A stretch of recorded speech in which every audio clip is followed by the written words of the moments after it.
A midlife crisis is more than just a cultural stereotype. It's a real psychological struggle that can surface between the ages of 40 and 60. Often triggered by aging, loss, or unmet expectations, it can actually lead individuals to question their identity, make impulsive choices, or abruptly abandon long term commitments.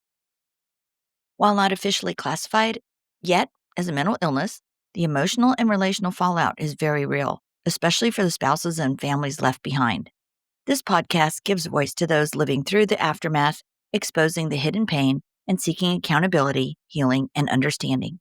Thank you for joining us today on MLC Bomb Drop and Beyond.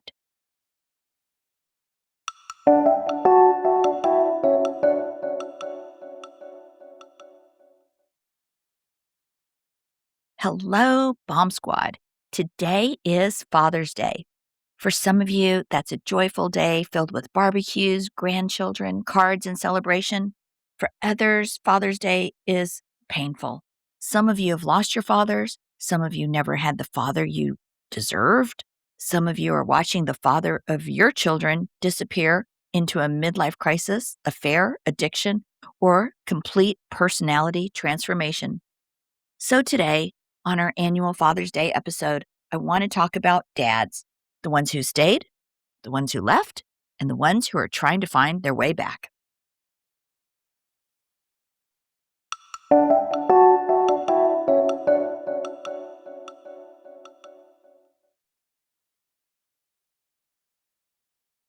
So first, let's celebrate the men who showed up. The fathers who got up every morning and went to work whether they felt like it or not. The dads who sat through dance recitals, soccer games, school concerts, graduations, and parent-teacher conferences. The dads who paid the bills, fixed the broken things, worried about their children, and carried responsibilities that nobody even saw. The fathers who remained faithful. The fathers who kept their promises. The fathers who chose commitment over excitement. The dads who chose character over chaos. Responsibility over selfishness. Those men may never trend on social media. They may never receive awards, but they quietly change the world through the lives of their children. And today we honor them. And I want to take a moment to give a very personal Father's Day shout out to my son. Life has not been easy. He's faced disappointment, heartbreak, and yet through all of it, he continues to show up for his little daughter.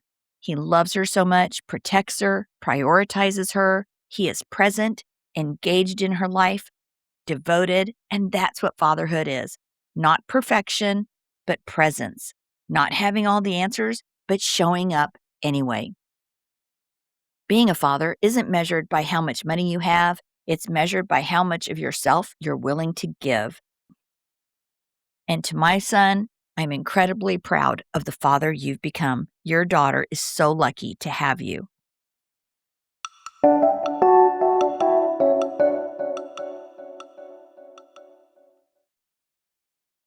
Now, let's talk about the harder side of Father's Day.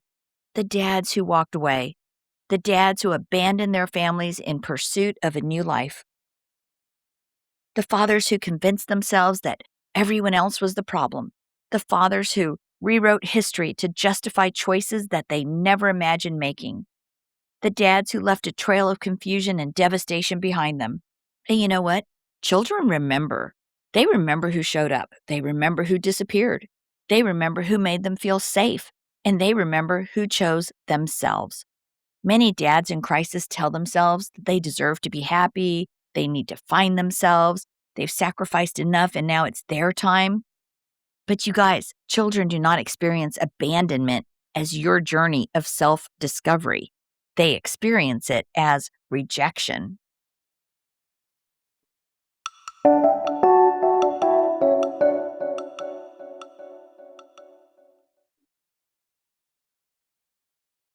And there's something else many dads don't understand. The affair partner, the replacement, the placeholder, the tunnel partner, the scarlet penny or the supply, whatever name you choose to give them, the person who appears during the collapse of the family system. Many dads see this person as a lifeline. because they are a lifeline to him. Someone who understands him, someone who validates him, someone who helps him escape the discomfort of what they're feeling. But the children often see something very different. They see the person who arrived when the family fell apart. They see the tears their mom cried, or the holidays that will never be the same, or the birthdays that became painful. They see stress, confusion, anxiety, and heartbreak. And they are expected to welcome this person with open arms? Well, for many children, that simply is not possible. And not because they're bitter, not because they've been manipulated, not because someone told them what to think, but because they are grieving.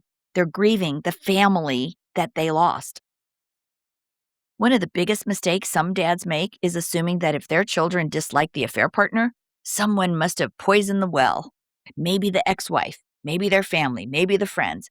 But adult children are not blind. They observe, they listen, they watch behavior, and they draw their own conclusions.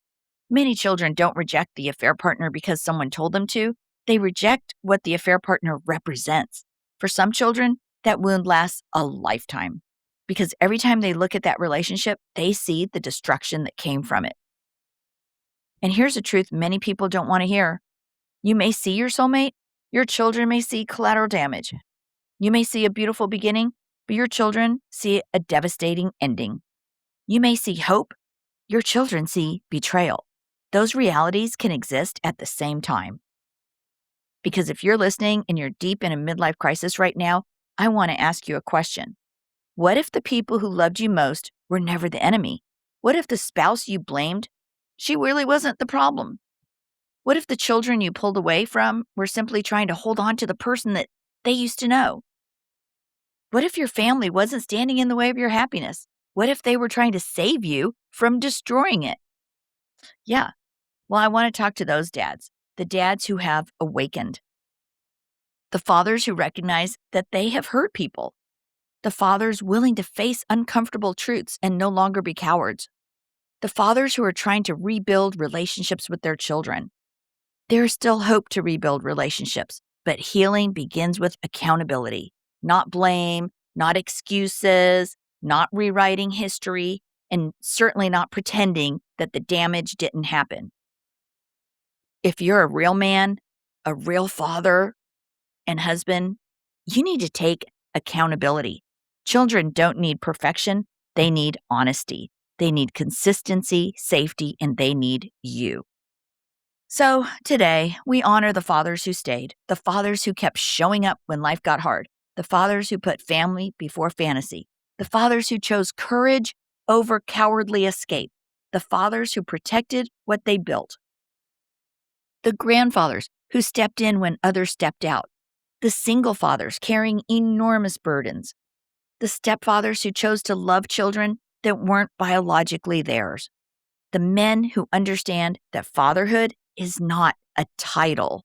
It is a commitment. Children remember who showed up, they remember who disappeared, and they remember who chose family over fantasy.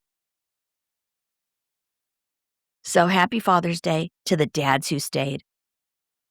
The Bomb Squad sees you, we appreciate you, and we thank you. Happy Father's Day. Hey guys, this is Trina, and I want to take a moment to speak directly to anyone who didn't choose the collapse, but is living with the aftermath. When a spouse enters midlife crisis, the damage doesn't unfold slowly. It happens like an explosion. One day you're living a shared life with your best friend, and the next moment, that person that you have trusted and loved for so many years has emotionally disappeared almost overnight, rewriting history, minimizing the damage, and running from the very family they helped build. Friends are confused, the story gets simplified, and the spouse left behind is often expected to handle it quietly, gracefully, all while absorbing the fallout all alone. After the bomb drop, a survival guide for the left behind spouse was written for you. This book doesn't offer platitudes or false hope. It names what others avoid. Inside, I will walk you through what is actually happening when someone runs from themselves, why chasing answers only deepens the wound, and how to stabilize your life after emotional abandonment. In this book, we talk about why these departures feel so sudden and destabilizing, because in fact, they are destabilizing, and why the spouse who stays is often blamed, erased, or silenced. Why saving yourself is not abandonment, and how to grieve someone who is still alive while finding your footing again. This book does not promise reconciliation. It offers you guys something more necessary at this time, and that is stability, dignity, and a way forward when someone else has chosen to run after the bomb drop. The Survival Guide for the Left Behind Spouse is available now on Amazon Kindle in both ebook and paperback. It's also available in audio version on Spotify. And if you're standing in the blast radius and wondering how to survive what you did not cause, this book was written for you. Hey, if you have a story you'd like to share with our listeners, or if you'd like to be a guest on the show, please email mlcbombdrop@gmail.com.